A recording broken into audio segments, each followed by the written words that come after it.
Good morning. Bonjour tout le monde. Nous allons commencer maintenant.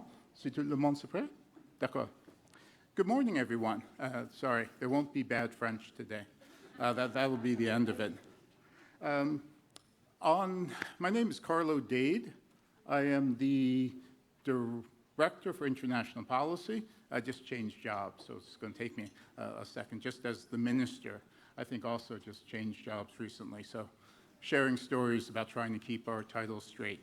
But I'm the Director for International Policy at the School of Public Policy at the University of Calgary, and a Senior Fellow, former Director for Trade and Trade Infrastructure at the Canada West Foundation.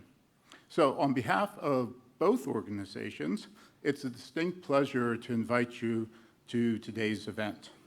And good news about today's event. If you're here for the lecture on endogeneity and collinearity in regression models, that was yesterday. We have something a bit more stimulating and slightly more germane and on topic for today's session.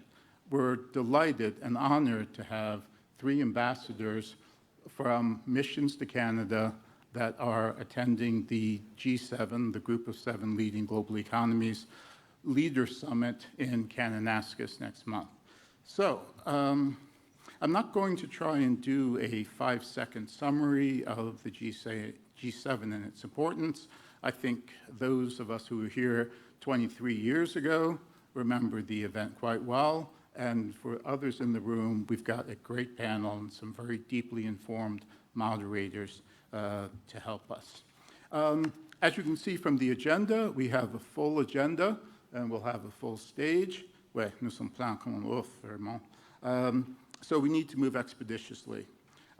Before doing that, though, I want to take a moment to acknowledge that we convene here today on the traditional territories of the First Nations of Treaty 7 and Districts 5 and 6 of the Métis Nation.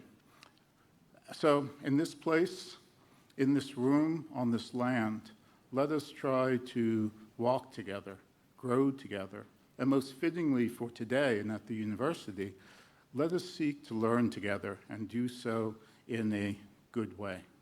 Thank you.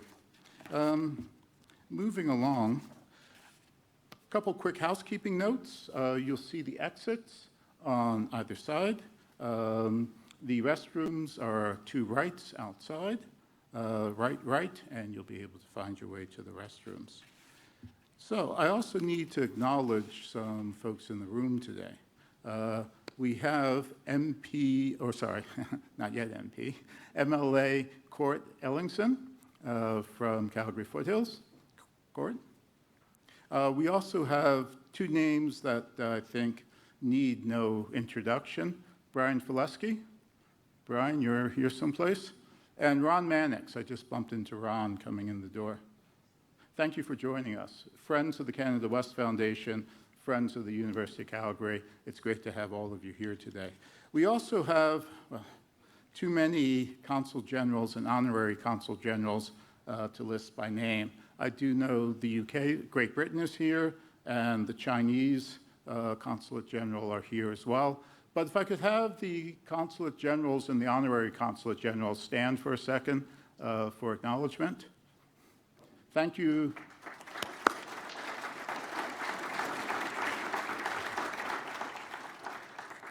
Thank you for the work that you do in linking Calgary to the rest of the world. It's greatly appreciated, especially in these days and times. So, moving right into our program, it is a distinct pleasure to again welcome opening remarks. We'll start with the Chancellor of the University of Calgary, Jayhawk, now a Calgarian, John Cornish. And everyone's bio is on the table in front of you, so we're not going to take time for those. John, please.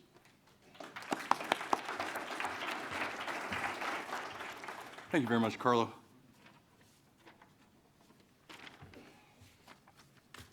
Good morning, distinguished guests. On behalf of President Ed McCauley and the entire University of Calgary community, I extend the warmest of welcomes to this critical G7 Ambassadors panel hosted by the School of Public Policy and the Canada West Foundation. And I particularly welcome His Excellency Matthias Lüttenberg of Germany, Her Excellency Geneviève Tuts of the European Union, and His Excellency Rob Tinline, British High Commissioner to Canada. Your presence honor us. Gathered here today with the G7 Leaders Summit taking place next month in Kananaskis country, I'm reminded of a profound truth. In times of global challenge, our greatest strength lies in unity. And one lesson I want to impress upon us today is this. To quote Finland's Field Marshal Mannerheim from his memoirs about the Winter War, fractiousness in our ranks is more deadly than any external threat. And internal discord opens the door to external aggressors. History has shown us repeatedly that united nations, regardless of size, can develop unprecedented resilience and withstand the most formidable ordeals that destiny brings. In this critical moment of global cooperation, we must remember that the strength of the G7 has always been rooted in our shared commitment to our fundamental values: democracy, human rights, the rule of law, and free markets. And these principles transcend any single administration or political cycle.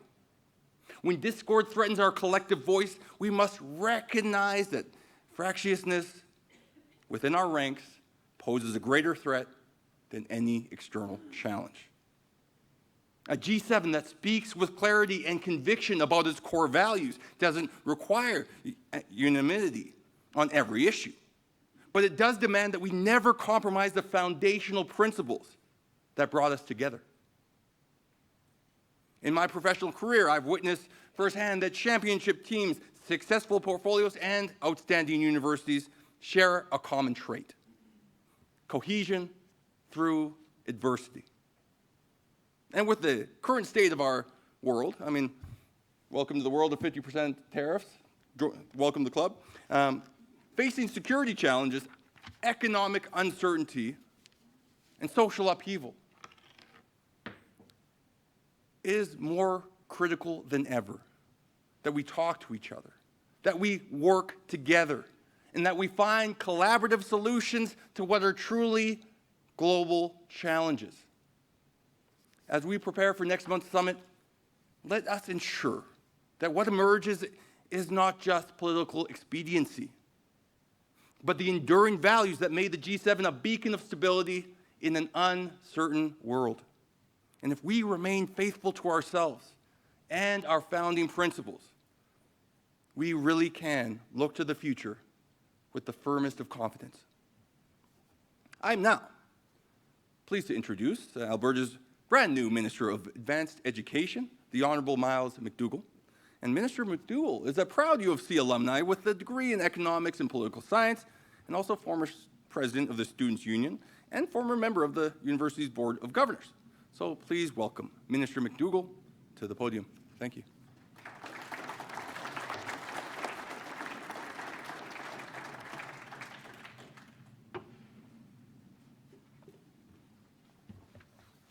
Thank you, John, for the introduction, and good morning, everyone. You have the unfortunate, you're going to have the unfortunate experience. This is my first public address since becoming a minister less than a week ago. So excuse me if I feel a little bit nervous in that. I am pleased to acknowledge, first of all, our distinguished guest this morning. Some have been mentioned already. His Excellency Rob Tinline, British High Commissioner, Ambassador of the Federal Republic of Germany, His Excellency Matthias Lüttenberg, Ambassador of the Republic of Italy, His Excellency Alessandro Cattaneo, and Ambassador of the European Delegation, Her Excellency Geneviève Tuts. Hope I pronounced that wrong. And of course, there's a number of other dignitaries that I probably left out, and I apologize for that. But on behalf of Alberta's Premier, the Honourable Daniel Smith, and the Government of Alberta, it is my pleasure to welcome you to our beautiful province and to my hometown, the wonderful city of Calgary, and to the G7 Ambassadors panel. I'd also like to acknowledge Carlo Dade, Director of International Trade and Policy at the University of Calgary School of Public Policy, and the Honorable Doug Black, Board Chair of the Canada West Foundation. So thank you to our hosts and moderators for this morning's events, and Martha Hall Findlay, Director of the School of Public Policy, and the Honorable Gary Marr, President and CEO of the Canada West Foundation. It is a great honor for Alberta to once again host the Group of Seven Summit here in Kananaskis. The last time we welcomed the summit was in June 2002.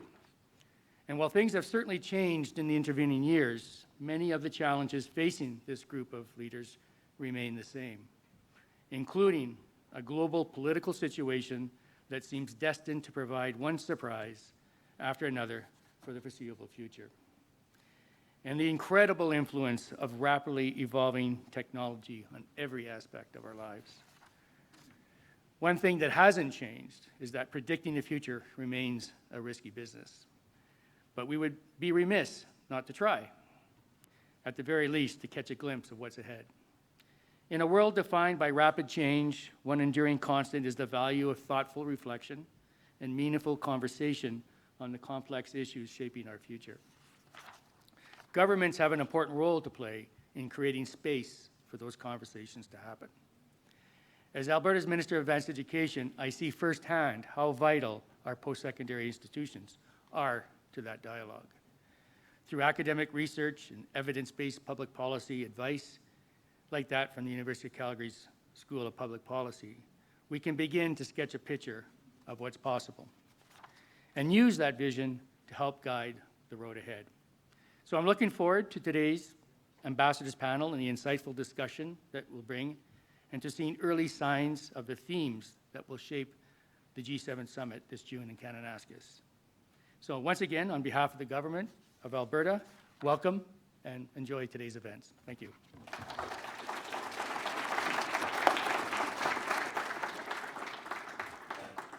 Thank you very much, Minister. This is also my first time doing one of these events with the school, so I think I've just been outshone by the Minister there on how to do these events. Now, if I could, the Honourable Senator Doug Black, Chair of the Board of the Canada West Foundation, for a few words. Thank you, Carl. Thank you for good to see you, sir. Well, good morning, friends. It's great to see so many friends here this morning. I'm very happy on behalf of the Canada West Foundation to welcome you to this very important session today. It's timely because Canada and our G7 partners must expand and diversify our trade and diplomatic relationships. As global uncertainty rises and stable partnerships become unstable and unpredictable, the urgency to strengthen our existing collaborations quite clearly grows sharper. And it's important because the economies of our nations, our energy security, and our democracies are being tested in profound ways. These are not abstract concerns. These are felt directly in our homes, our businesses, and our communities. We can all agree that much is at stake. And leadership is now desperately needed, and that's why this conversation, among others, matters today. It is natural and necessary for the G7 nations, longtime allies and friends, to join and examine how to break down boundaries and to build stronger, more resilient global ties. And it's natural that the Canada West Foundation play a central role in this dialogue. For over 50 years, with your support, the work of the Canada West Foundation has focused on delivering smart, practical, evidence-based policies that serve Western Canada, because our view is that when policy works for the West, it strengthens all of Canada. And a strong Canada is good for the world. At the Canada West Foundation, we collaborate with governments, industry, and leaders, such as you, to build a resilient, interconnected region, one that is vital to our future. We develop policy to improve trade and the infrastructure that supports it. We propose reforms to streamline project approvals, so critical infrastructure like pipelines, mines, and housing can be built. And we support solutions to train and grow the workforce that's needed to deliver on these projects. Our work is not theoretical. It's practical, and it's being heard. As an example, just last week, at the request of the Privy Council Office of Canada, we were asked to provide information and guidance on reducing internal trade barriers and improving worker mobility. This adds to our past contributions to governments and elected leaders at all levels over many, many years. So, folks, we are proud to bring this conversation with our partners and friends at the University of Calgary to the forefront today. Thank you to our distinguished panelists, to our partners at the University of Calgary, and to all of you for joining us. Let's use today to help shape the next chapter of global engagement. Thank you for your commitment. It's a privilege to be with you. Thanks, Carl. I'll now ask the moderators, Gary and Martha, and Your Excellencies to come to the stage.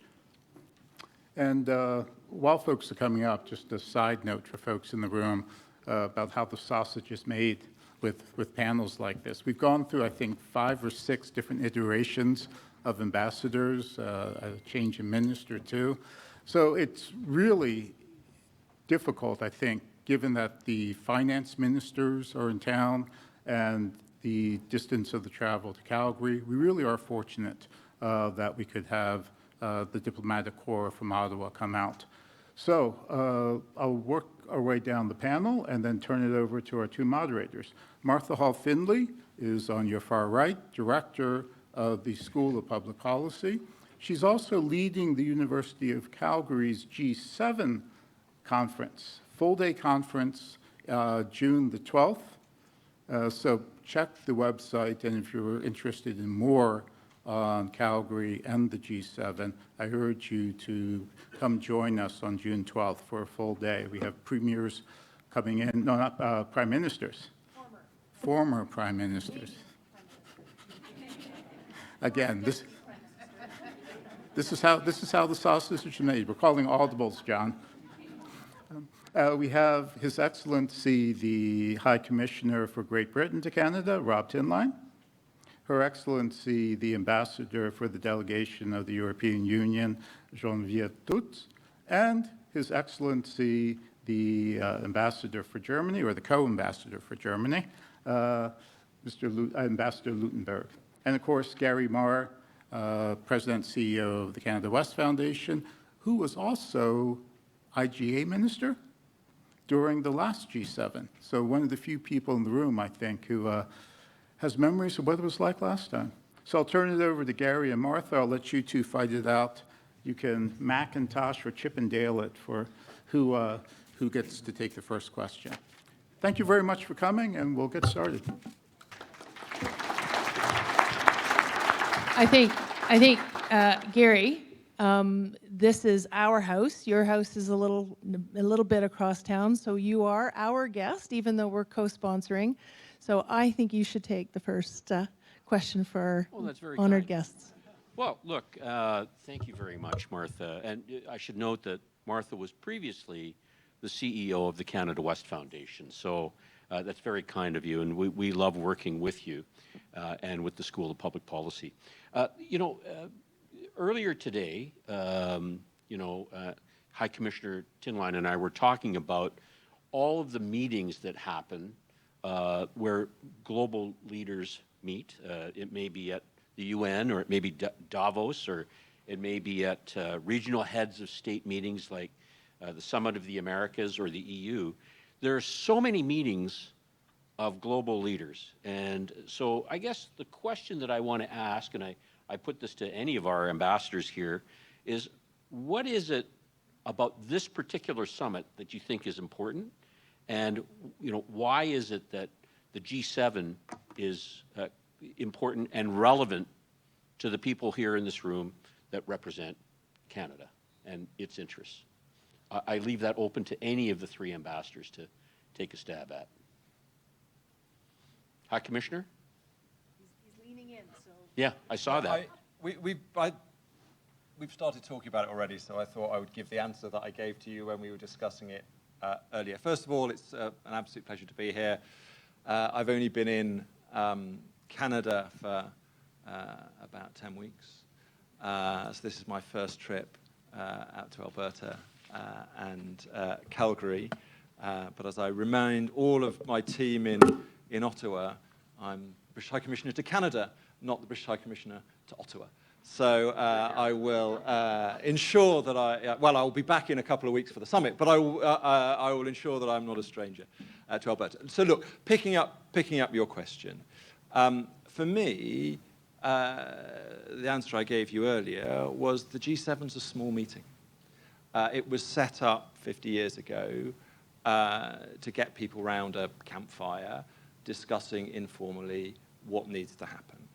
And all of the meetings that you mention, excuse my European Union colleague at the side, are big meetings, right? You end up with a huge table with 25, NATO, EU, some of the Americas, huge tables with big groups of people sat round. And it's hard to have those sorts of really kind of close, intimate, detailed discussions in those sorts of groups. Now, obviously, ministers meet informally in smaller groups. They meet one-to-one all of the time. But having that structure where you get a group of fundamentally like-minded countries together and they can really talk through the issues that they are grappling with, the disagreements as well as the areas of agreement, and really try and work out kind of what's the way forward, as I say, disagreements as well as agreements. It's important to sit and talk in the room. And we saw at the G7 in Charlevoix, the foreign ministers' meeting, Melanie Joly, the foreign minister at the time, deliberately didn't invite any guests. It was just the 8 of them in the room talking, how do we deal with issues of the world? And so for me, the real value of the G7 is that small venue where they can really get in to the detail of the problems facing us amongst like-minded colleagues and deal with disagreements in private amongst themselves and really push forward where there is agreement and make a real difference. And we've seen that the G7 has been the motor of a lot of the action on Ukraine, on Russia, sanctions on Russia. A lot of that has been driven by the G7, and you've really seen that drive forward. So I think there's a huge value. Well, thank you. Thank you also from my side for having us here this morning. It's truly a pleasure. I've been the ambassador since April. The German ambassador, my wife and I, we are rotating every 8 months, so I'm here since September, but it's already my second trip to Alberta. So, and I'm also looking forward to returning next month, because it's all the G7 activities that draw us here to prepare and to attend the meetings. And so we just came from the finance ministers meeting, and this underlined once again to me why the G7 is so important, even on its 50th birthday. And you may recall, it was founded in a time after the oil price shock, and the Germans were quite affected. So it was Helmut Schmidt, our German chancellor at the time, together with his French counterpart, who came up with a brilliant idea to have a G6, actually. Canada only joined 1 year later, but you're more than welcome, of course. And if you look at the history of the G7 and you think about the Russian role in it, this is also striking. I mean, I was brought up in the Cold War Germany, and when the war came down and Russia finally was sort of welcomed in the international community and became a member of the G7 in the late 1990s, this was a huge step forward, and it took until 2014 for us to realize that Russia is not a partner at our table because of what they did in Crimea back then. And so I think G7 is a good format, but of course, and Rob alluded to it, there's also guest countries, and our summit next month, I think we're very happy to have a number of guests around our table, because the G7 is one thing, but we shouldn't start being complacent and say, hey, look, we are the 7 strongest economies, but we are not the majority of the world. There's BRICS out there. There's other formats which are comprising much more people, and even more in terms of the share of the worldwide GDP. If you look at it, the BRICS is already stronger than the G7. And what does that mean for us? I mean, we should just start being attractive and trying to agree on things, on standards, on sometimes it's sanctions, sometimes it's foreign policy, but there's a lot of economic policy, trade policy, and then make sure that this is the world that we are shaping, and it's not others who are setting the rules, but this is something that everybody is living in the world that we want to live in as free democracies. This having said, coming back to the summit, this is also truly important summit because we have so many new leaders. We have so many people around this table who've never sat in this G7 forum, like so many newcomers here, but it's also there. And it was the same for the finance ministers. Like we have new governments in many of the G7 countries. To my German chancellor, this will be the first G7 appearance ever. He wasn't a minister before. And it's the same for many others. I think only Macron and Meloni have already been attending this setup. So this is important in this regard. And of course, the world that we are facing right now is a very challenging one. And my British colleague already alluded to Ukraine, but there's so much more on the table in terms of foreign policy, but also in terms of trade policy that needs to be discussed urgently. And I think it's the right format to start with, but it shouldn't end there. Whatever we agree upon, we have the G20, of course, as well, but there's also the wider context. There's the OECD, there's WTO, there's the EU, of course. And with this 7 said, I pass the floor to Geneviève. Thank you very much, Matthias. Yes. First of all, thank you to the Canada West Foundation, and a big thank you to the School of Public Policy at University of Calgary for this invitation to take part to this timely panel, I have to say. So I'm in Canada since September 2024, so maybe I'm a bit the more experienced ambassador to Canada on this panel, and this is my second visit in Alberta. Yes, of course, G7 is relevant and G7 is important. You ask, why should this summit be more important than other? I would say that every G7 summit is an important one. Now we have many different examples where the leaders gave the political direction. This is so important that when we are facing global challenges, we have global discussion and possible global solutions. So the G7 is the perfect setup for discussing global challenges, and it is still relevant. As Matthias mentioned, G7 was created 50 years ago in France, in Rambouillet, to be more precise, at the moment where we had crisis, oil crisis, Bretton Woods institution crisis. So this is not very different from today, where we have to face many crises and war on European soil as well. So what I would like to say is that for me, the G7 is the best place for having a frank discussion, a space for dialogue, an essential space for dialogue where leaders might not have the same vision of the world or the same alignment on all policies and topics, but they can talk to each other, they can explain their position, and we can understand better each other. So just for that, I think this is so important to keep this momentum and to use this summit for deep discussion. We should not, of course, forget that there are also ministerial meeting in the G7, and we just had one in Banff, finance, a minister meeting, and we had another one in Charlevoix with the foreign affairs ministers. And these two meetings have been successful meetings. And I think the Canadian leadership was quite exceptional because the leaders, I was there, but I'm not a leader, but I was there, so I have the feeling that I participated a little bit to the discussion. But they adopted 2 communiques in Charlevoix with strong languages on Ukraine, strong languages on strengthening our economic, on economic prosperity, on economic security. So we had the same yesterday in Banff, where the finance minister have adopted an important communique as well. So these are constructive discussions. Even sometimes the discussions are not easy and we are not on the same line on everything, but these discussions took place. Thank you. Thank you. I actually wanted to ask about trade and the hopes for these sessions, to talk specifically about trade and economic security, and I'm sure we'll get to that discussion. But you've all commented on the fact that there are many new faces at the table. including a couple of glaringly new faces at the table, although maybe not necessarily new, back again, shall we say. Is there anything about the fact that there will be such a new group of people around the table that either bodes well for the success of the meetings or will create additional challenges? Would really love your thoughts on, it's not just that the three of you are relatively new in your roles, but of course the people who are at the tables and will be there in 3 weeks. The dynamic will be, I think, probably interesting, and would love your thoughts on whether that will have a positive or be challenging. What are your thoughts?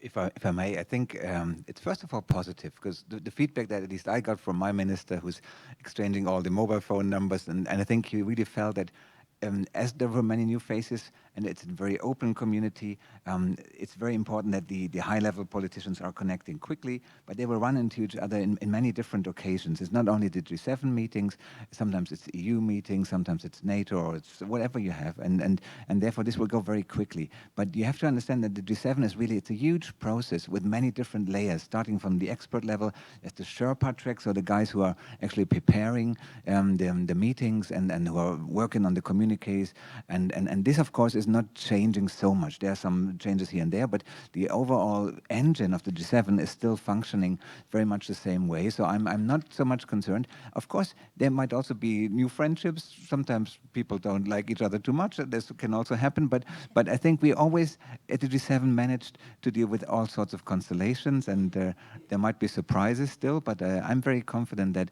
the fact that there are so many new ones also makes them think again, are we headed in the right direction? Is this really something that we want to? For us in Germany, I can clearly say our new coalition government is very much committed to the G7, is very much committed to the EU, to NATO, to all the multilateral fora that we share, including with Canada, and also to the transatlantic friendship. Yes, maybe I can maybe share with you some experience from on the EU side. You know that in the EU, every 6 months we have a new presidency. So every 6 months, a member state will chair the EU Council. So for the first semester, Poland was chairing. Then on the 1st of July, Denmark will chair the presidency of the Council of the EU. Then it would be Cyprus. So that means we are working on a rotation. And in G7, you see the same dynamic. Every year you have a new G7 presidency. But these meetings do not happen in the middle of nowhere. There is a continuity. So the work will be continued based on what the Italian presidency did, especially on Ukraine, or the new development on this loan for Ukraine, or based on what the Japanese did on AI with the Hiroshima process. So that means that the chairmanship of Canada will of course, continue the work done by the previous leaders. And having new leaders, of course, brings a new dynamic, but a positive one as well, but not in the middle of nowhere. There is still this trend and the work that has been continued and pursued by the new presidency. So I don't think it's a factor of more difficulty or creating or generating more difficulties amongst them. In my view, there is a dynamic there, something fresh in a way, bringing fresh ideas, or yes, but in the continuity of what has been done before. So I just add briefly, in some ways it's less what's in their past and what's in their future. The fact that you've got new leaders means you've got leaders who are likely to be there for the next few years. And so you've got a set of people with new mandates, with several years ahead of them, depending on the system and all of that, who know they're going to be working together for that period and can think about what they want to do over that period. So I think that's the moment that this G7 probably has, is that you've got a set of leaders, many of whom have that sense that they're going to be there for the next few years and working with each other for the next few years. Can I just jump in and now and build on that because of the trade piece, and then you can. Thank you for that. That's optimistic, and that I think, given all the uncertainties, especially with some of the personalities, that's a very nice way to build the expectations for the summit. As you know, Canada is an extraordinarily trade-dependent country. Alberta, the west of Canada, extraordinarily trade-dependent even within a trade-dependent country. Energy, agricultural products, wood, minerals of various kinds. It's true for the whole country, but out here in Western Canada, especially the energy, especially the agricultural piece, really, really important to us. Needless to say, things are uncertain globally right now. Because this is a small group of people, because there is an opportunity to have, I would hope, some more forthright, behind those doors conversations, it's of real import to us to feel as though the world is moving back to a place of some trade stability, some economic security. What are your hopes for this meeting, and your optimism or not for really being able to move some of that forward? As I said, it's very important to us here. And part of our role here is to explain what the G7 does for Alberta, for Canada, for Calgary. And so when we know these are of real interest to this part of the world, to this part of the country, maybe a bit of an explanation of what you hope to accomplish and how we can that can relate to the people here. Maybe your turn to Well, thank you. The trade, of course, I mean, open markets for Germany as an export-based nation is really one of the most important pillars of our economic worldview, and it's the foundation of prosperity and sustainable growth for all of us, in Canada as in Europe, and of course also elsewhere. Nobody can win a trade war. This is something that my foreign minister repeated also this morning when we woke up and heard that there might be another 50% tariff looming for the European Union. There I have to say we fully support all the efforts of the European Commission. I'm not just saying that because Geneviève is sitting next to me. I would have said the same anywhere else, because trade is an EU matter in Europe, and we agreed that the Commission is leading the negotiations. We're looking forward to more of these contacts, and we hope that there will be good results. Certainly, the G7 also has an important role to play, and we could see that already in Banff, because the interaction between ministers was not only focusing on the language of the communiqué, but also, of course, on these important questions in bilateral meetings and in larger meetings. So therefore, it's important also to have this personal connection, to have people talking to each other frankly, and not just for the media. Of course, we regret any U.S. decisions on tariffs, because we think that nobody can win this, and it will hurt everybody. And if you look at the stock markets this morning, they are going down in Germany, they're going down in the US. We will see how this will play out, but certainly we are committed to a rules-based trade system and the WTO, and this is where Germany stands, and we will defend, of course, these principles in every format, including in the G7. Thank you very much, Matthias, for your support and the support from Germany to the European Commission. As you rightly mentioned, the EU Commission is responsible for the discussion on this trade policy that I will not comment. Maybe just to recall that the EU is and remains and will remain an open economy. We believe in trade. Trade brings prosperity. We have signed 75 free trade agreements with other countries in the world. And one of the best example is the CETA that we signed together, the EU and Canada, in 2016. Just for your information, since the provisional application of CETA in 2017, the trade of goods and services has increased considerably between the EU and Canada. I think it's 65% for trade in goods and increased by 73% in trade for trade in services. So this is remarkable, but we need to do more on CETA. But this is maybe not the topic for today. But we are aware that we could also work more in Europe and in Canada to make CETA well known by companies here in Canada and in the EU to cooperate more on that basis. So we are believer in trade, and we will, of course, defend an open economy. But at the same time, the EU has adopted last year what we call a European economic security strategy.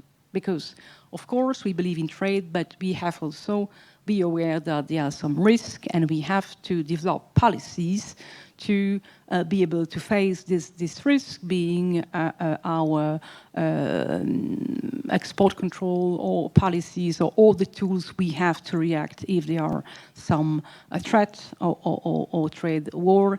And as Matthias said, there is no winners in trade war. I will stop here.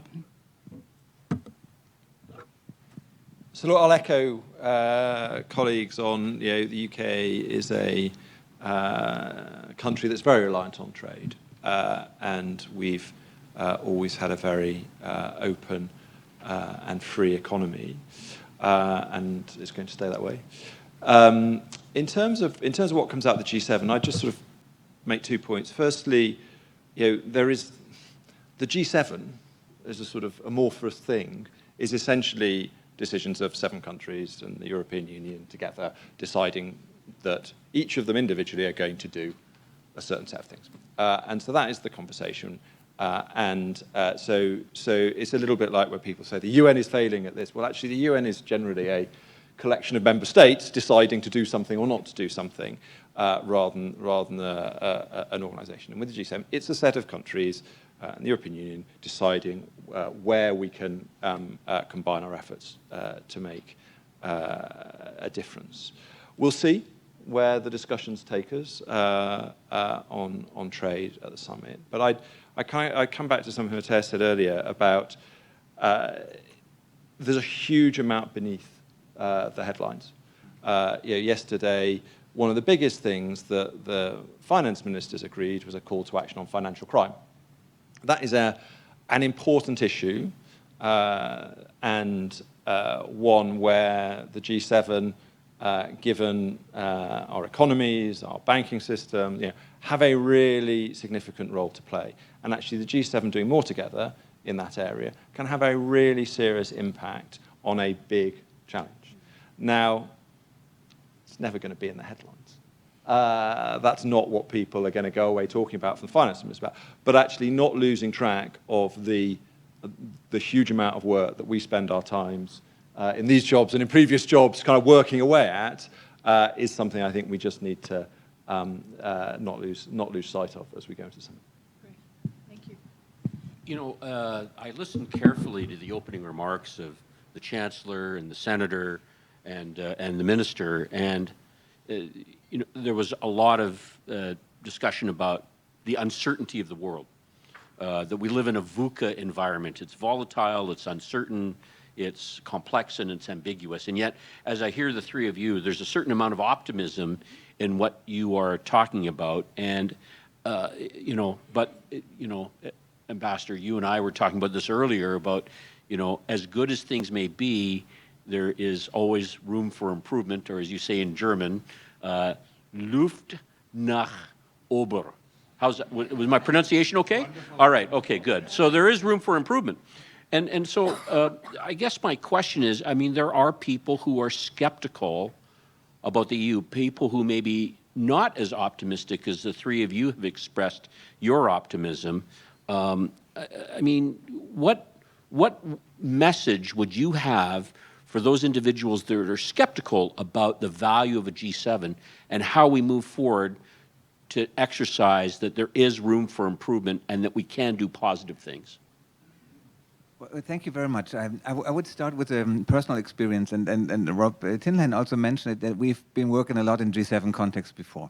And my optimism comes from the fact that we know how it works and that we have achieved so much together already. And I'm not only talking about leader statements, but it's also the practical work, how to agree on certain types of sanctions, for example, against Russia in the framework of Russia's war of aggression against Ukraine, how to help Ukraine jointly in its effort to restructure, to reconstruct the country.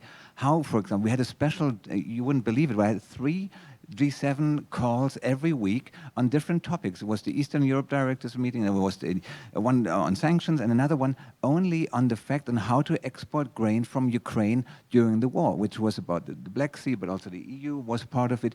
because we have solidarity lanes. So we had different topics which we discussed in the G7, and we have to underline that the EU is part of the G7 as the 8th unofficial member, so to speak, but we are always doing this jointly with the EU colleagues, and we have achieved so much in terms of practical progress, alignment between ourselves, but also sending out these messages to all of our global partners. I mean, we have a Pacific component with Japan, we have a very strong European pillar, and we have the Atlantic American pillar.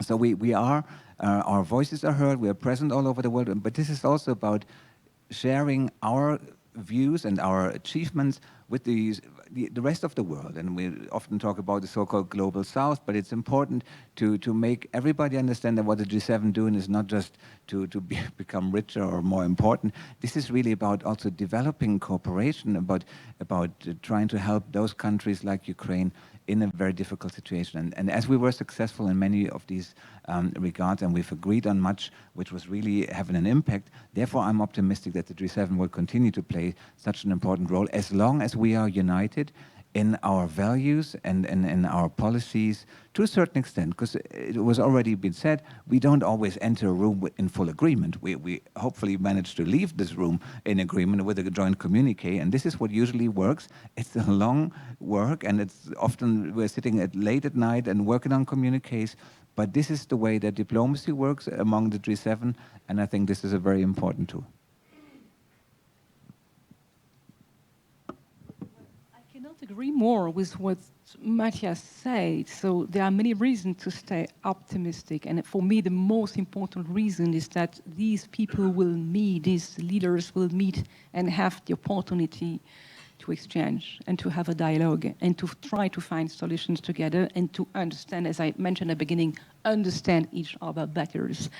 And we've seen, as you mentioned, some important development, and especially on Ukraine. And I think for the EU, this is maybe one of the most geopolitical issue for the time being, to keep the unity of the G7 on our support to Ukraine. I know that Canada is wonderful on that because you are as well supporting Ukrainian in this war. So we need to keep this support, military support, humanitarian support, financial support, and put pressure on Russia and keep this pressure to allow Ukraine to be in a better position to negotiate with Russia. So in my view, if there is a positive outcome of this G7 summit, it would be to reaffirm and to confirm this unwavering support. And it has been the case in Charlevoix, it has been the case yesterday in Banff, and I'm confident that it will be the case in Kananaskis. But as Matthias mentioned, there are also very concrete things and things that we are facing every day in our daily life, like intelligence, artificial intelligence. You know that the leaders will discuss the way to continue the so-called Hiroshima process initiated by Japan to have clear standards at international level on AI, not just AI, but also quantum technologies. So we need to be aligned on this topic and maybe try to develop a shared vision. So there is a lot to do. I would mention as well critical raw material, which are so important for our digital future. So there are lots of global issues and global challenges, and they have to be discussed globally by our leaders. Thanks. So, I mean, a good test is if it didn't exist, would we create it? And I'm pretty confident if the G7 didn't exist, something like it would get created pretty quickly. It still fulfills a role that nothing else quite fulfills. I slightly hesitate about optimism and pessimism, because in the end, kind of my job isn't there to be optimistic or pessimistic. It's there to make sure it works. So we will spend, the run into the summit, but also the second half of the year as the ministerials happen under the Canadian presidency, and then after that, working hard to make sure it does keep delivering on supporting Ukraine, on sanctioning Russia, on all the other things that we want it to keep delivering on. So I think it's done a good job so far, not a perfect job. I think if it didn't exist, it would get created. And I think it's our job to make sure it continues to deliver. And I think we'll do that. High Commissioner, I'll challenge you because I'll say that pessimists are often right optimists are often wrong, but if something good happens in the world, it's because an optimist tried to do something about it. So I put it to you that you, in fact, sir, are an optimist. Well, okay, fine. I would accept that. And you only have to look at dentistry to reflect that the world does generally get better over time.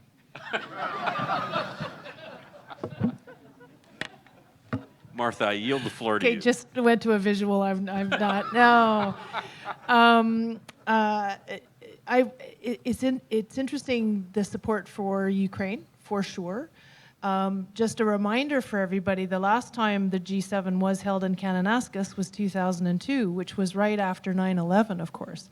And so global security was very much top of mind. So it has nothing to do with optimism or negative or pessimism, but the realities of the world are sometimes pretty challenging.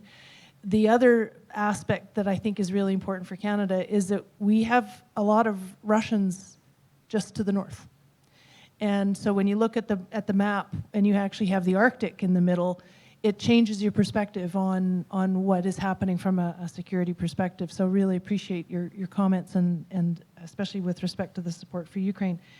Changing the topic a little bit, out of last year's G7, the largest section of a 35-page communique from the G7 leaders focused on energy, climate, and the environment, and specifically the, I quote, triple global crisis of climate change, pollution, and biodiversity loss. That was a big chunk of what happened and what came out of last year's summit, partly but not exclusively with the new regime in the United States. Climate, environment don't seem to be necessarily top of mind. Indeed, we're all hearing a lot of very different approaches to some of these issues. What are your expectations, if we can put the pressure on you, and hopefully you'll respond? What are your expectations from this meeting on these issues? Would we be able to actually have a similar part of a communique? Will it be different? Just would appreciate your thoughts. Well, maybe I'll begin and then I'll quickly hand over. No, but the important message here is that these matters are of such a global impact and global importance, climate change and our climate targets, that we have to discuss them amongst the G7.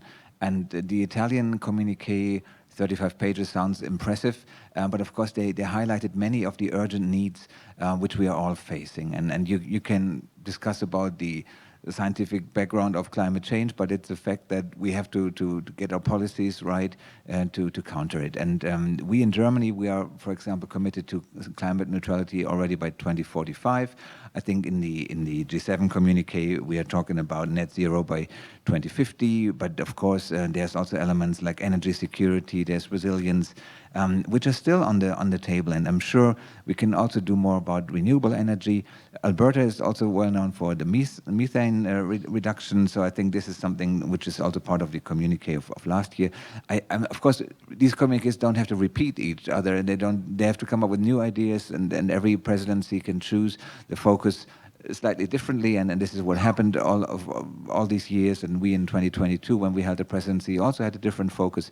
But of course, at the end of the day, everything needs to be agreed amongst everybody. And if one member of the G7 doesn't like a certain wording, it won't appear in the communique. And this is the rule as it has always been. We're changing governments in G7 countries, so sometimes this happens. But if you look at the G7 finance ministers communique again, you will find there's so much strong language on many important issues. So that leaves me with some degree of confidence that we will be able to have a very good language in whatever sort of communiques. It will not be the one major thing, but maybe different ones. But there will be good language on these crucial questions, especially on climate change, on, I don't know, maybe biodiversity or what have you. But the important message really is that we have to address the issues. If we don't get to terms with our language, then they might be dropped. But it won't change that we will continue having these discussions amongst the G7, and they will still strive for solutions. And of course, everything we said last year will still be valid and will not be gone. Just picking up on something I said earlier, I think climate is one of those areas where you need the bigger group. Now, that's not for a moment to say the G7 shouldn't be driving progress and set ambition. And we closed our final coal-fired power station recently in the UK, and yeah, absolutely we are that. But it's one of those issues where we can talk about it amongst the G7 and set our ambition, but actually you need the bigger group. And obviously, as we go towards COP in Brazil, how we get to a good outcome of that COP with the world represented is the critical challenge for this year. The G7 is a potential way marker on the way to that, but that's the big moment for this year. As noted earlier, the size of BRICS now compared to G7, you need the BRICS to be on board. And much broader. So very briefly, these are global issues, and of course, we still believe in the EU that the G7 is able to give maybe the political direction or political signal on these important questions. As Matthias mentioned, of course, this was discussed maybe deeply in Italy, in Apulia, the last summit. That does not mean that we need to repeat this discussion again. This has been discussed, and there was this commitment in the communiqué. But we also need to respect the focus that the Canadian presidency will choose after having discussed all these topics to prepare the summit with the different leaders. And maybe today or in the next summit, the focus will be elsewhere. We know that there will be lots of discussion on global security, on energy, on critical minerals. So, and this is, of course, linked to energy, environment, and climate are, of course, three topics linked together. So if the topic is not itself as a separate topic on the agenda, of course, this will be discussed because this is part of a global question. Voilà.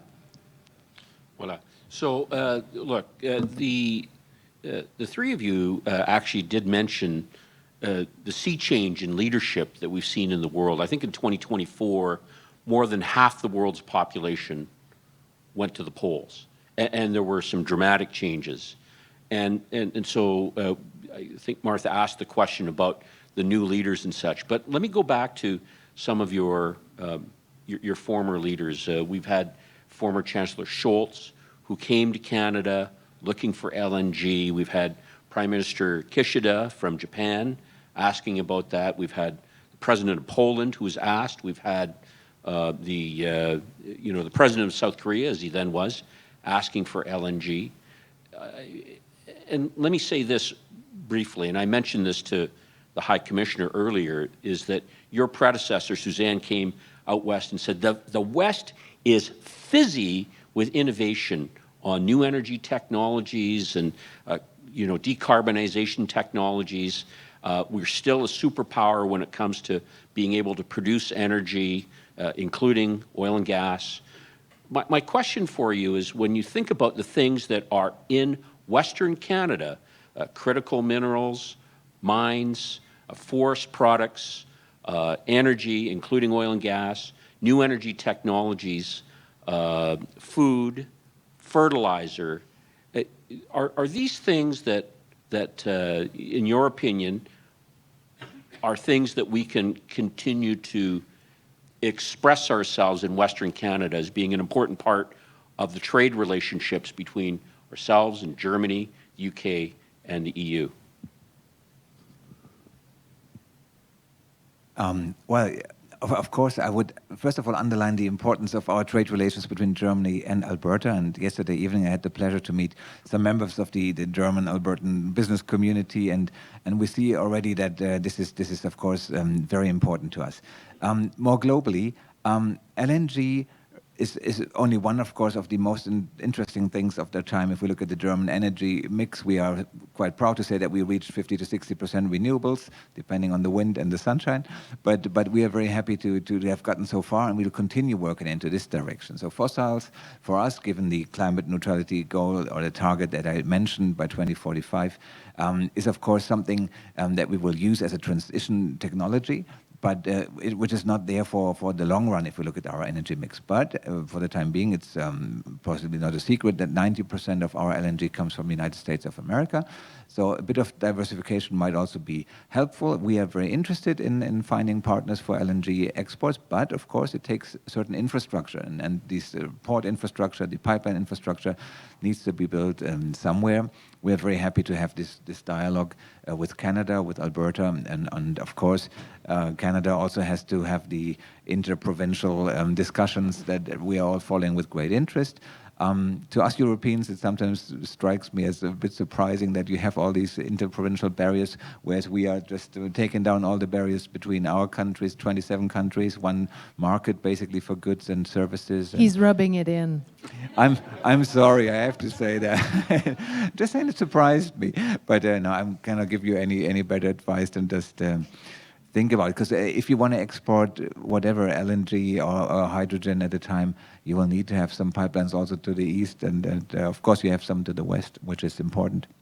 But we are looking at Alberta not only under the headlines of raw materials or critical minerals, but also, of course, of innovation. And it's impressive to see the university landscape and everything that comes from Alberta, and also in terms of other products that are made here. But yeah, I'll pass it on to my colleagues.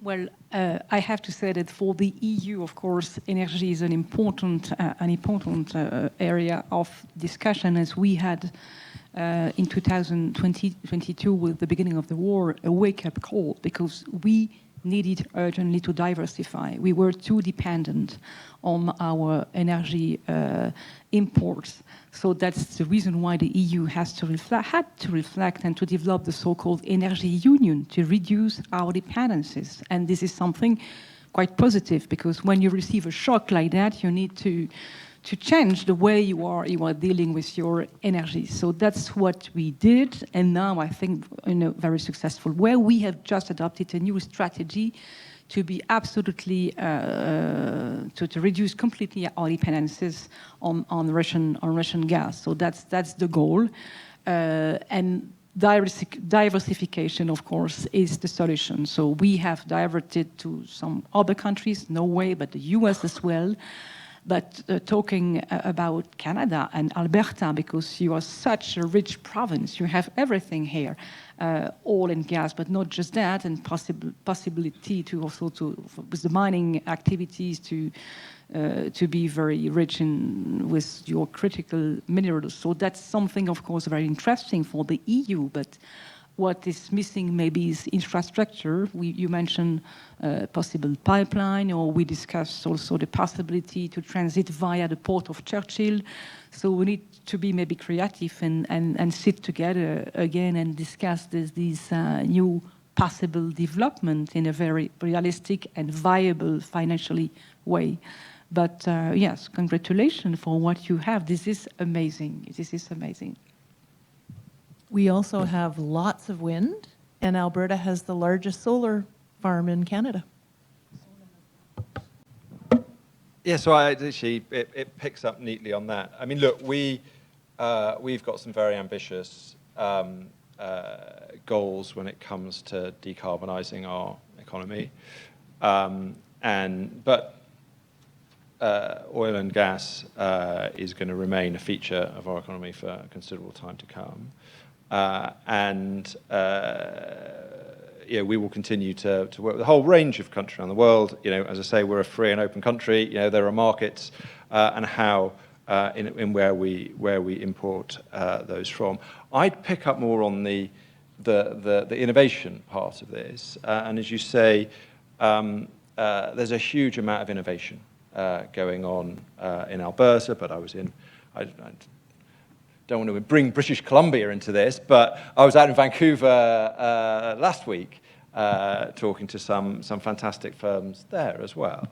And so there's an incredible ecosystem of kind of new technology, innovation, and not just the ideas, but then how do you take those through to commercialization, to the market, to scale. And there's some brilliant partnerships between UK institutions, UK firms, and institutions and companies here in Alberta and BC, and obviously across Canada more broadly.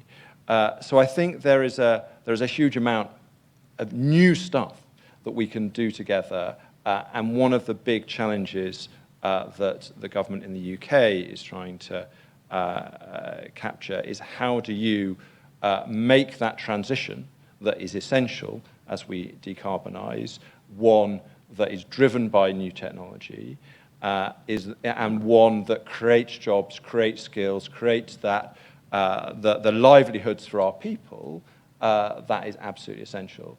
And you see those partnerships happening, and the more we can do to nurture and build those, the better. Well, I mean, I hope that all three of you will come out more often. I mean, you may have seen, General Fusion in Vancouver. You might want to spend some time with the Quantum Center here at the University of Calgary, or the AI Center, or at the University of Alberta, or spend time at the in Saskatchewan and see what they've done with CCUS. As I said, Suzanne said, the West is fizzy with innovation, and my concern always, from a Western Canadian perspective, is that you don't hear about these things when you're in the bubble in Ottawa. Very few things get talked about in Ottawa if you're not, if you're west of Bloor Street. So, let me make that pitch to you: is that you got to spend more time in Western Canada. And the skiing is better. So I'm sure we will all enthusiastically commit to that. Not least because of the skiing. There is also the other thing I would say is there is a sort of humility of governments in this, that the UK-Canada relationship is not about the UK government Ottawa or the UK government provincial government relationship to a large degree. It's an important part, and I work very hard on it. But actually, a lot of this is the human connections, the number of people I meet here who have links into the UK and the other way around, the number of universities, businesses, cultural, sporting links there are. There is a bit of this that is also not over obsessing about the government-to-government part of this. Yeah. We need to create the conditions, create the links, get out the way at times, and really make sure that those things are happening. It's not all about us in the nicest possible way. We have a bit of time left for questions. If you have a question, then please let us know. I think there's a mic or two mics floating around. And if you have a mic in your hand, please identify yourself. And if you have a specific question for one of our guests, please make that clear, or if you would like all three to address it. We don't have a huge amount of time left, but that would be great.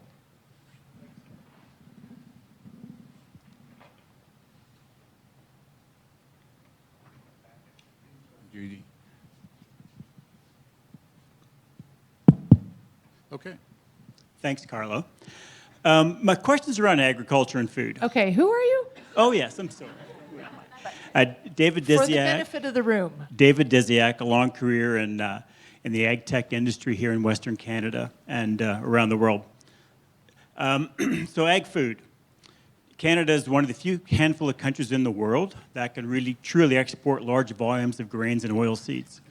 A large part of our productivity gains in the last 30 years has been the adoption of GMO technology. There's been, the science is clear, it's safe, we've got no issues around human health, animal health, or environmental issues. In fact, it's been a big part of driving our productivity gains and improving carbon sequestration to help moderate climate change. The EU has still been very reluctant to adopt this technology, which kind of dampers its adoption around the world because of trade issues. So is there any, I'd be interested in your views on the EU moving more towards a science-based decision-making system that would allow for the advancement and the adoption of these technologies, which would help with food security and help certainly improve trade between Canada, Western Canada, and the European Union.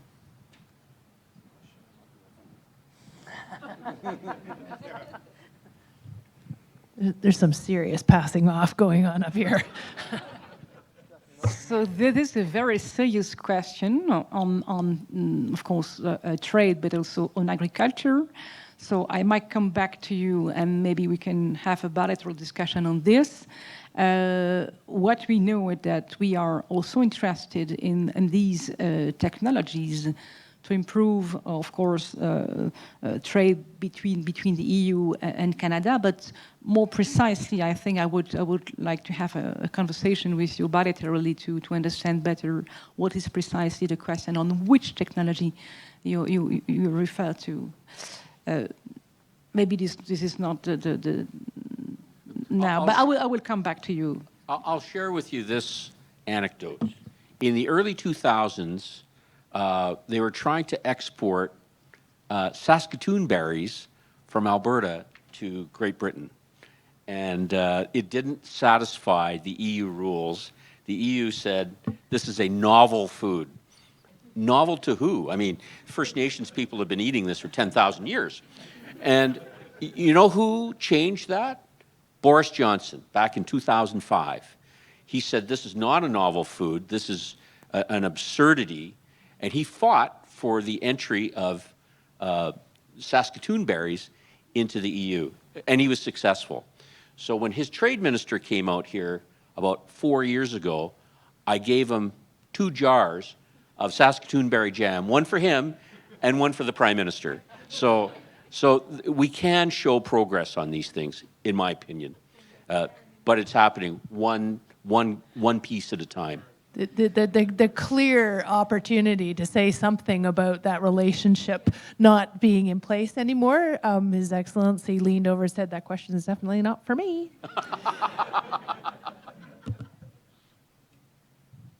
Kasia Piquet, former Deputy Minister of Environment of this province.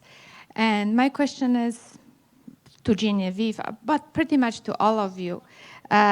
Given European Union commitment, and I'm also EU citizen, so I'm dual, I'm Polish-Canadian for record. This is a practical question, what Alberta energy sector and companies can do to be a larger part in your energy security strategy? And thank you for decreasing dependence on Russian natural gas. We have plenty of it, and Europe, I think, still imports around 17% of Russian oil, but making a really, really good effort. But practically, what can we do? Okay, thank you very much for this question. So we just had a meeting because I was here in Banff with the EU Commissioner responsible for finance and economy. And we had a meeting with Premier Daniel Smith, and of course this is something they discussed, they mentioned it, and she referred to a conversation apparently between the Western provinces yesterday on how to maybe work better together in view of this expansion of energy. So she also mentioned a possibility of infrastructure, especially via the port of Churchill, maybe. So this, of course, needs reflection, and as I mentioned previously, viable financially solutions to bring your energy to Europe. So far, I'm not sure that this is the case, that there are some ways to transport, that the infrastructure are in place for that. So, but she referred to some commitment to develop this infrastructure in the coming years if the authorization process is reduced and if there are some other new developments. So we would be happy to continue the conversation, of course, but it has to be realistic, viable, and yes, if it takes 10 years, of course, to build infrastructure, maybe we will be a bit ahead on our renewable energy, and maybe the needs will be different from now.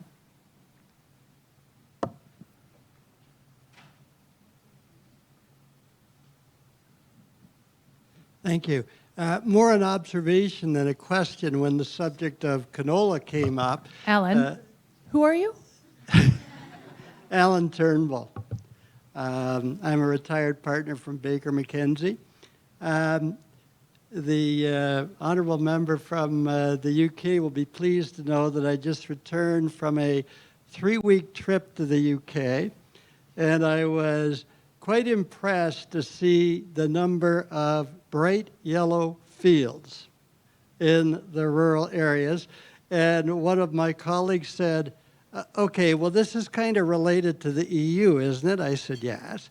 They said, well, does that mean in Britain they call it rapeseed or do they call it canola? And then we got into the big debate as to the difference.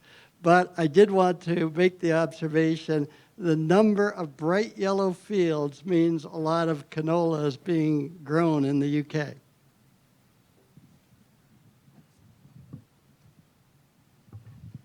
Good observation, Alan. Are there other questions? Yes. We'll get, here, take my microphone.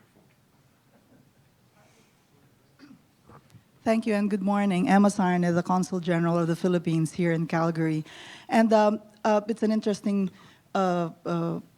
debate, discussion that we're having. But I wanted to ask, with the resurgence of BRICS, is there a possibility in the future of the G7 pivoting to ASEAN? I'm the only ASEAN member country, unfortunately, here in Calgary. But I think, we are having our summit next week. The ASEAN summit is happening in Kuala Lumpur next week.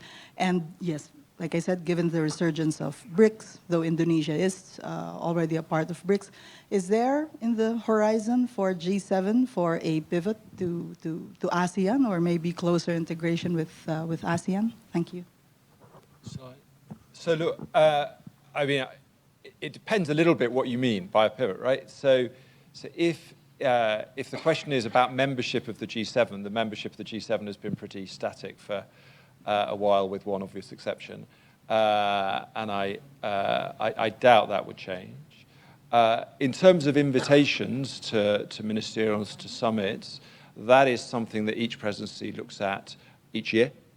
And takes different views. It will absolutely be open to the Canadian ministers in the second half of the year or future presidencies to say, actually, let's invite some either representatives of ASEAN or countries within ASEAN to be to specific meetings. I don't know what future presidencies have in their mind. I don't know what the second half of the Canadian presidency will bring. But I think all of us would subscribe to the importance of our relations with ASEAN. We've, as the UK, become an ASEAN partner country recently, and we put a lot of effort into building that relationship because of the value that we see in working more closely with ASEAN, and we continue to do that. High Commissioner, I note that Britain is is a member of the Comprehensive Progressive Trans-Pacific Partnership, the CPTPP, and I think that there's a real opportunity for Canada working with Britain going into ASEAN nations, recognizing the enormity of the marketplace there. And if I may add, there's also a format which we call G7 Plus. It's not a very static format, and in this format we are, for example, discussing sanctions, or we are having other forms of energy support for Ukraine, which also G7 Plus format, which is more flexible. But sometimes, if your government, for example, is interested to join these formats, you can reach out to our capitals, and we'll be happy to share with you some information, or maybe an invitation to join these formats, and then maybe over the longer run, you can get working with the G7 even more closely. We have time for one more.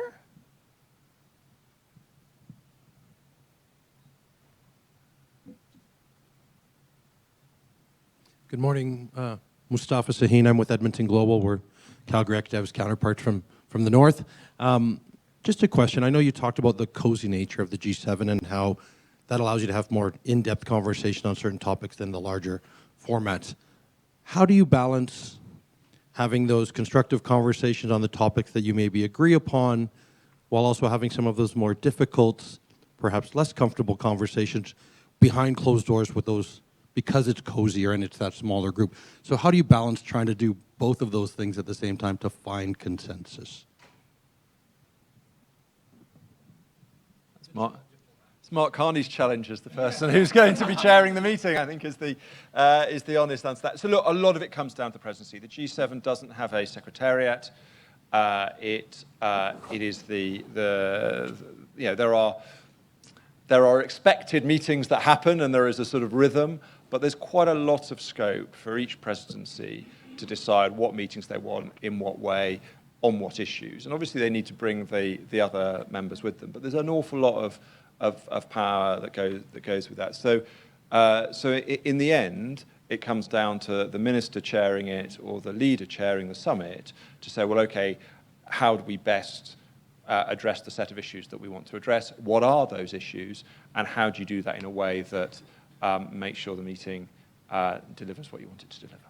Maybe to add from the experience of past meetings, there's of course always a different choice. You have these bigger meetings with all the delegations, you have the leaders-only meetings, you have maybe bilateral conversation, or a walk in the park, or what have you. And this is the real virtue about the G7, to have different options. There's not just 55 people in one room, but you can really restrict the formats, have a lunch, only the 7 or 8, 9 leaders at the table.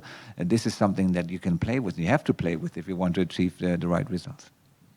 And if I may add to that, it requires a strong preparation, meaning talking to everyone and spending time visiting capitals and talking to the leaders, but also at a more technical level. So a lot of preparation and a lot of skills. And I have to tell you that I've been to these two, to Charlevoix so far, and yesterday in Banff. Minister Joly she did a fantastic job, because at the beginning of the meeting, it was not sure at all that they would be able to have a communique. And some journalists, of course, already mentioned there will be no communique, it's too difficult. And she used all her skills, of course, to convince and to create the appropriate atmosphere around the table. And then at the end, there was an agreement. And it was the same yesterday in Banff with Minister Champagne. He was also exceptional and lots of skillful, of course. He was able also to manage everyone and to find a consensus on a communique. So I'm sure that the Prime Minister, your Prime Minister, will be excellent as well. Before turning it over to our guest here to wrap up, I will take advantage of the fact that I have the microphone in my hand and do a plug for our June 12th day-long conference. I'm not sure it's actually on our website yet because we're just doing the final touches to the agenda, but I think you heard we have one former Prime Minister, Jean Chrétien, will be there in a fireside chat with a former Deputy Prime Minister, John Manley. We will have the event closed by Joe Clark, former Prime Minister. We have an incredible agenda during the day, and we are in conversations about whether we had to wait until fairly recently to know for sure who our Prime Minister was going to be. But we're having conversations with the Prime Minister's office. But we also know that if he is unable to come, we will have the Canadian Sherpa there to be able to talk about more in detail what actually goes on in the G7. So I encourage everyone, if you're interested, if you don't hear about it from us, follow us on the website to find out, or call us, whatever. I think it's going to be an incredible day. So thank you for allowing me to do that plug. And then I'll turn it over to Gary to...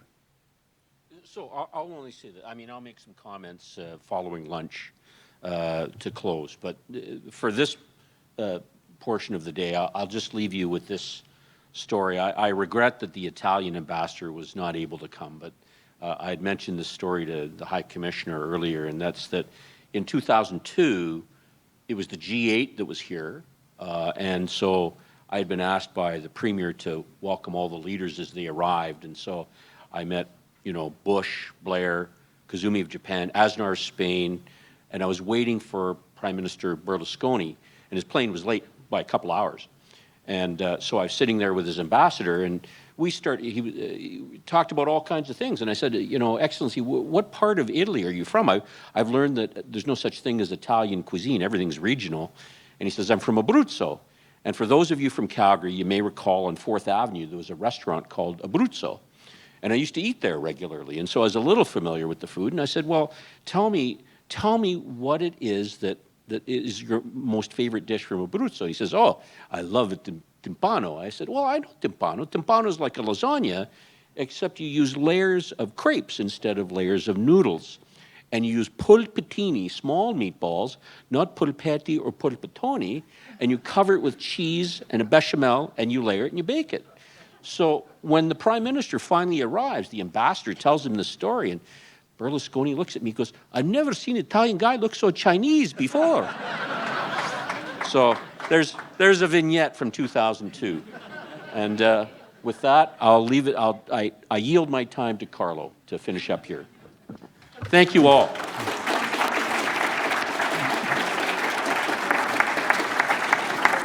So thanks, Gary. Rule number 1 of public speaking in Alberta and Calgary, don't follow Gary Moore.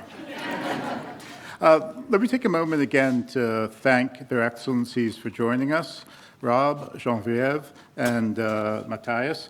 You know, we actually had, I think, 10 invitations out to ambassadors, including the Aussies and a few others, as soon as we learned that they were going to be invited.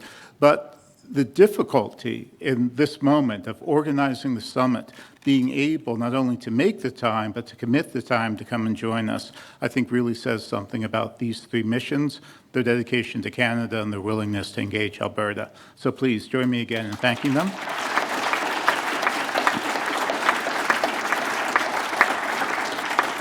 I also neglected to acknowledge a great friend, also a friend of the university and of Canada West Foundation, the Honourable Lois Mitchell, former Lieutenant Governor of Alberta.